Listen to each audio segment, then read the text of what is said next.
We begin in darkness, not the darkness of evil, not the darkness of fear, but the darkness of origin, of depth, of truth. Every chosen one is called from this place, not the mountaintop, but the void. And that's where we must return to remember what we are.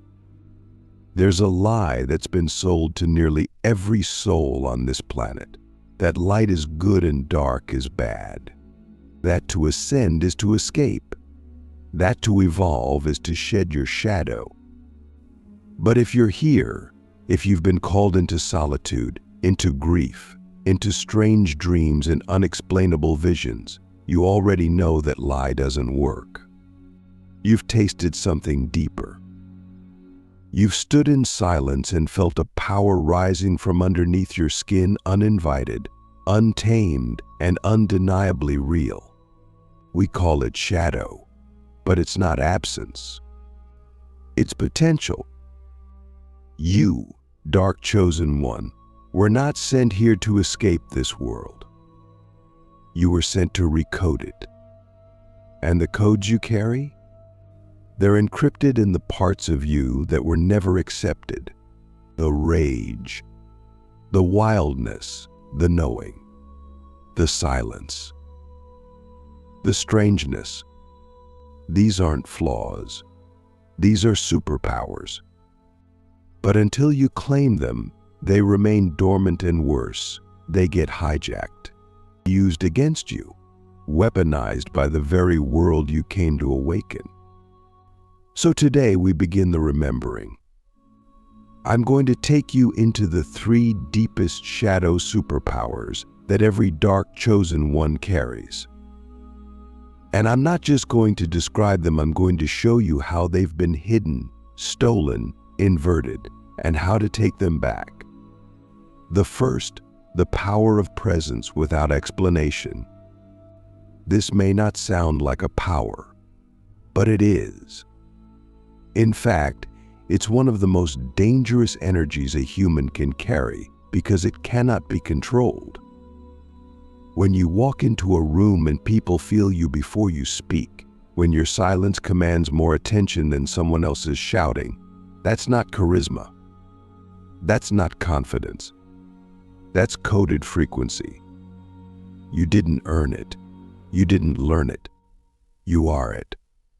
But here's the trap. Most of us, when we feel that power rising, we shrink. We try to soften ourselves, make others comfortable, explain ourselves, apologize for our intensity. We tell stories about our past to justify who we are now. But every time we do that, we leak power, because this gift was never meant to be explained. It was meant to be embodied. So here's your task. Stop narrating yourself. Let your frequency do the talking. When you feel the urge to justify a decision, pause. Ask yourself, who am I trying to comfort right now, them, or my inner child who was once punished for being too much? Because the ones who are truly powerful, they don't explain, they don't convince, they just exist. And that existence becomes a mirror that shows others what they haven't yet claimed in themselves. Click subscribe to this channel to get more profound spiritual lesson. That's why they'll love you and fear you. That's why they'll admire you and attack you. That's why you'll either be the one they follow into transformation or the one they try to crucify to preserve their illusion. But either way, you are the event.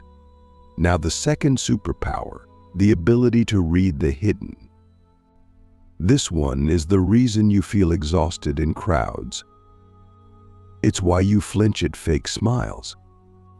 Why you get overwhelmed by conversations that seem normal on the surface, but feel like emotional landmines underneath. You're not weak. You're not antisocial. You are psychically literate. You read the emotional subtext of everything. But because you were never taught how to use that gift, you've been drowning in data, picking up signals you can't filter, absorbing pain that isn't yours, and then questioning your sanity because the world tells you there's nothing wrong. But you know better. You've always known. This gift, this radar, is sacred. But to use it, you have to stop doubting it. Start trusting what you feel. If someone says they're fine but your body tenses, believe your body. If a situation seems perfect on paper but your gut screams no, trust the scream. Then refine the gift. Start tracking patterns. Write down your hits. Document your dreams. Study your own mind like a sacred text. Because this is not imagination. This is a superpower that allows you to see what others are blind to, and when used with integrity, it allows you to lead without deception. But beware, if left unclaimed, this power turns in on itself. You start projecting your buried wounds onto others.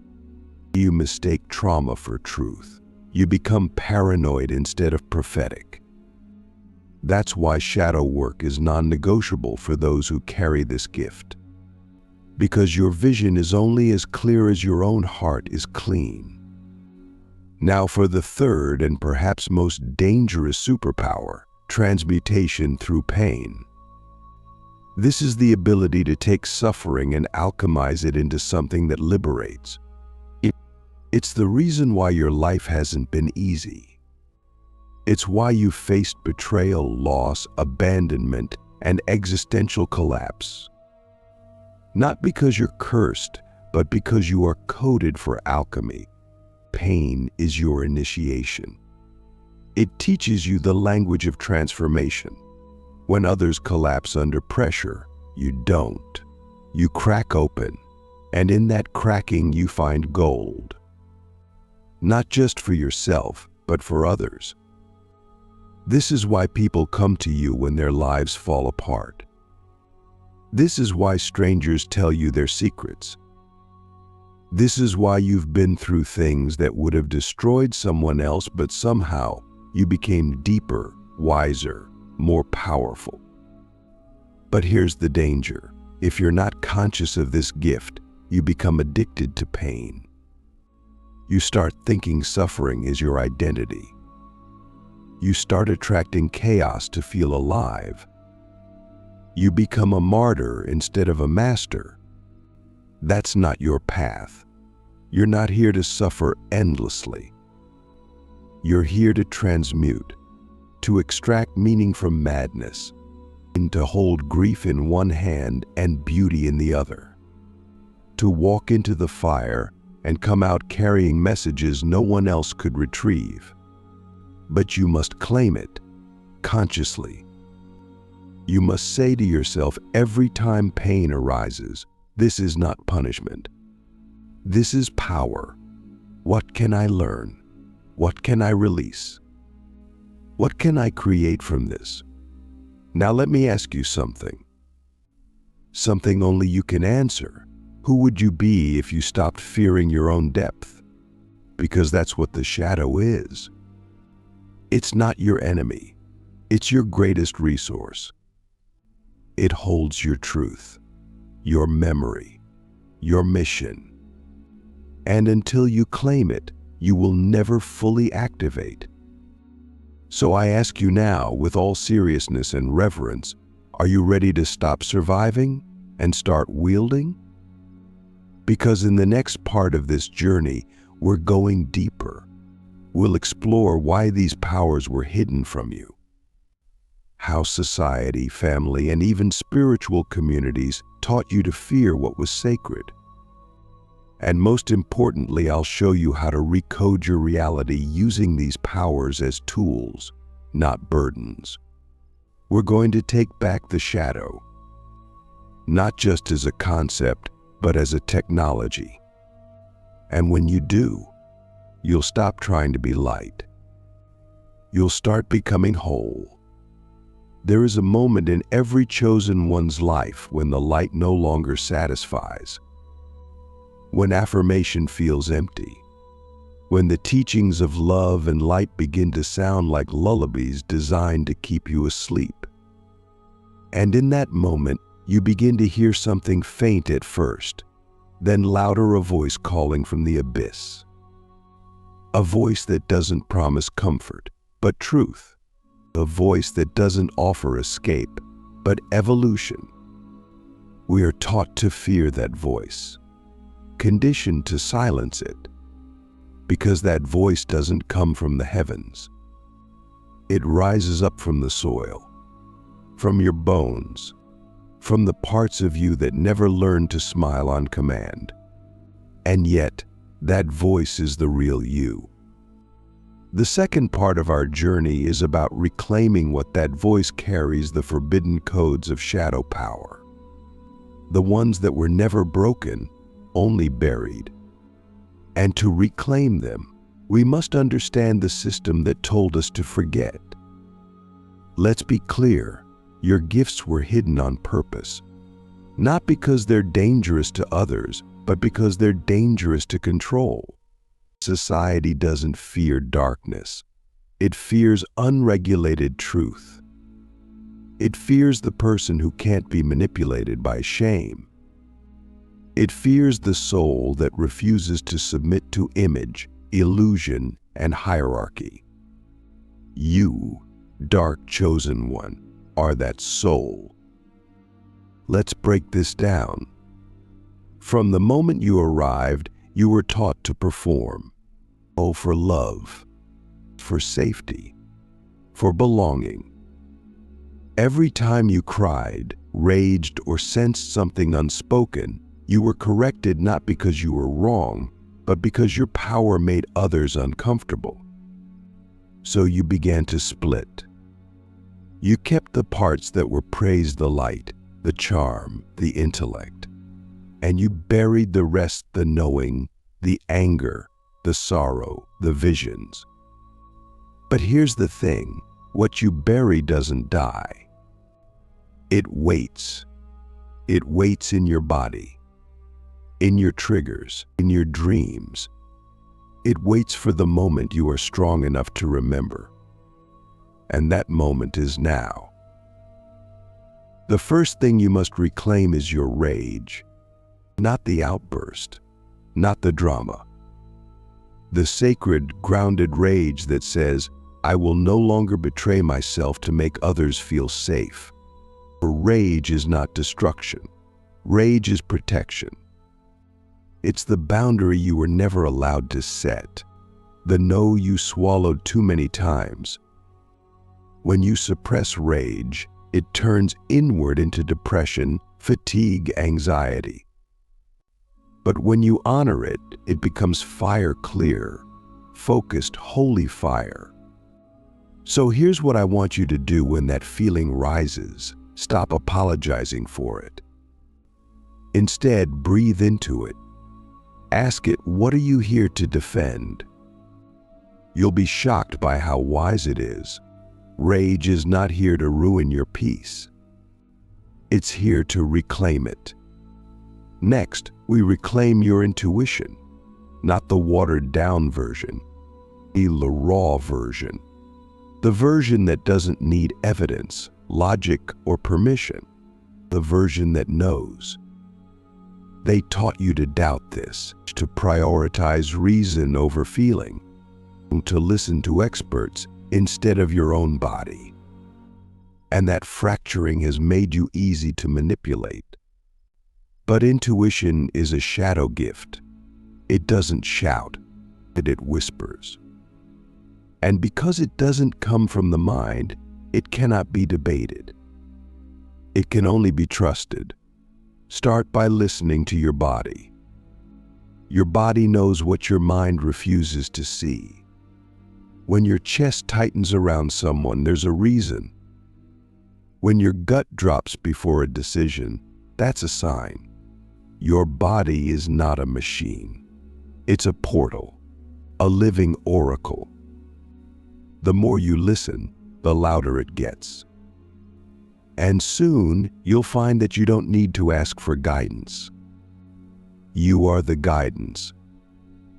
Now, perhaps the most hidden code of all, your darkness is not a flaw. It's a frequency. We've been sold the myth that darkness equals evil. But evil is not darkness. Evil is the absence of depth. Real darkness, the kind you carry, is fertile. It's the womb of all creation. It's where dreams are seeded, where transformation occurs, where truth is born. But if you never touch it, you remain half alive. Most people live in perpetual avoidance. They use light to bypass, positivity to pretend. They never ask the hard questions. Like, what if the parts of me I'm most ashamed of are the very keys to my liberation? You see, darkness is not scary. What's scary is how powerful you become when you stop fearing it. So here's the practice. Instead of running from your shadow, turn toward it. Sit with the part of you that lies, that manipulates, that hates, that craves, that judges. Ask it, what are you protecting me from? You'll find that your shadow isn't trying to sabotage you. It's trying to save you. You are not here to be perfect. You are here to be whole. And wholeness includes darkness. Finally, we must address the spiritual hijacking of your gifts. In modern spiritual spaces, there's a trend toward neutrality. Don't judge. Stay high vibe. Forgive and forget. But if you follow that path without discernment, you become a doormat with a halo. You lose your fire. You become easy to bypass, easy to gaslight, easy to control. True spirituality is not passive. It's sovereign. It's the ability to hold light and shadow with equal reverence. You need to meditate in the morning and set boundaries in the afternoon. To love deeply and still walk away when your inner truth says go. You are not here to be liked. You are here to embody truth. And sometimes truth is disruptive. Sometimes it's inconvenient. Sometimes it burns, but that burn, that's your power activating. So let me ask you a question that most are afraid to face. Are you willing to lose the approval of the world if it means gaining mastery of your soul? Because that's the choice you're facing now. You've already begun the awakening. The shadows are stirring. The codes are activating. And now, the question is not, do you have power? You do. The question is, will you claim it? In the final part of this journey, I'm going to show you how to walk the world in full embodiment of your shadow gifts, how to protect your energy while expanding your impact, how to wield your presence as a force of activation without losing your humanity in the process. We will explore the 3 practices that anchor your shadow powers into this reality, not as ideas, but as a way of life. Because the world doesn't need more performers of light. It needs initiated carriers of the dark. You've walked through the veil. You've stared into the abyss. You've reclaimed the sacred pieces of yourself that were buried beneath shame, fear, and conditioning. And now, the final question rises from the depths. What do you do when you remember who you are? This isn't the end of your journey. It's the beginning of your embodiment. Because once you remember your shadow gifts, once you've seen the truth of your rage, your intuition, your presence, you can no longer live like before. You either shrink back into the illusion, or you rise and wear the shadow crown. But let me be clear, this crown is not made of gold. It's made of grief, clarity, and fire. It doesn't sparkle. It radiates. And when you wear it, you become something rare in this world, a human who is fully initiated. To live as a carrier of shadow power, you must integrate 3 sacred practices. These are not just habits. They are technologies of remembrance. They are how we ground the immensity of our unseen force into this human form, so we stop leaking power, burning out, or collapsing under the weight of our own depth. The first practice is shadow grounding. Most chosen ones have one core struggle. They're too open, too up, too unrooted. They expand too fast. They receive downloads, visions, energy, but they don't know how to hold it. That's why your nervous system gets fried. That's why you feel either overwhelmed or numb, because you're not grounded in your shadow body. Your shadow isn't just a concept, it's a layer of your energy field. And when you ground into it, you become immovable. You stop being swayed by opinions, projections, or trends. You stop needing to check in with everyone else before you make a move. You feel what's true, and you act. So how do you ground? Every day, sit in stillness. Close your eyes. Breathe down, not up.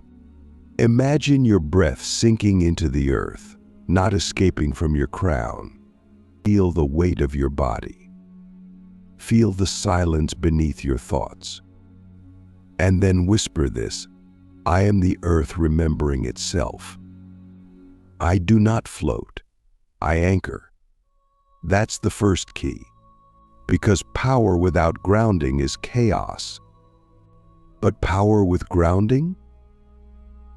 That's sovereignty. The second practice is shadow discernment. This is advanced work, because once you wake up spiritually, you start to feel everything. You pick up on other people's thoughts, fears, trauma, even past life imprints. And without discernment, you start mistaking that noise for guidance. You start reacting instead of responding.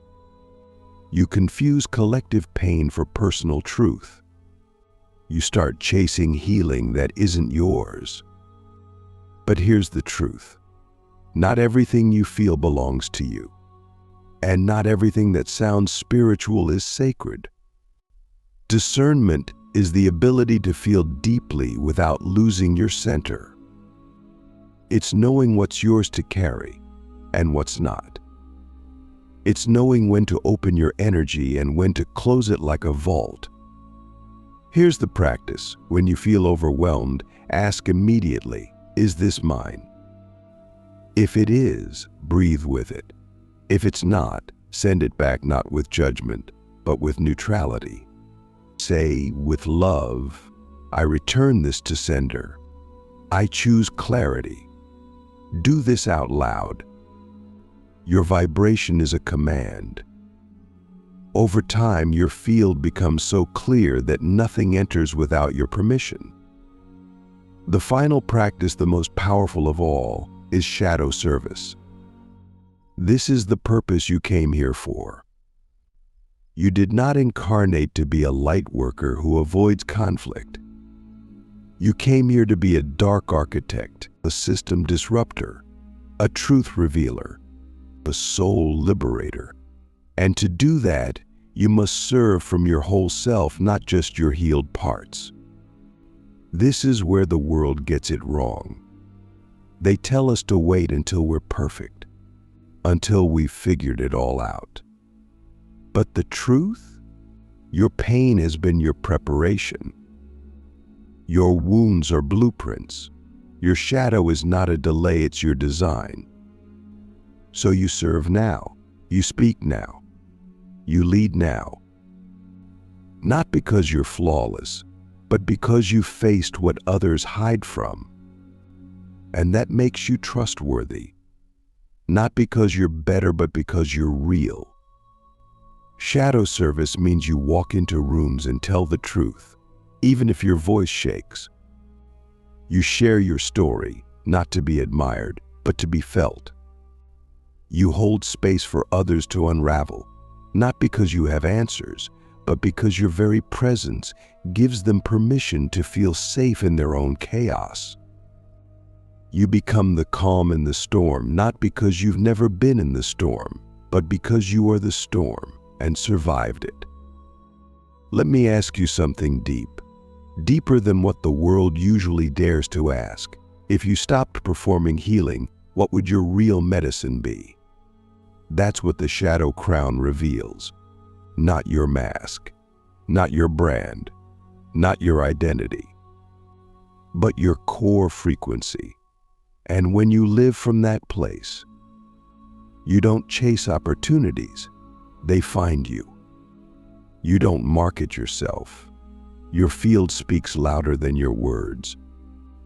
You don't strive to be seen, you become unmissable.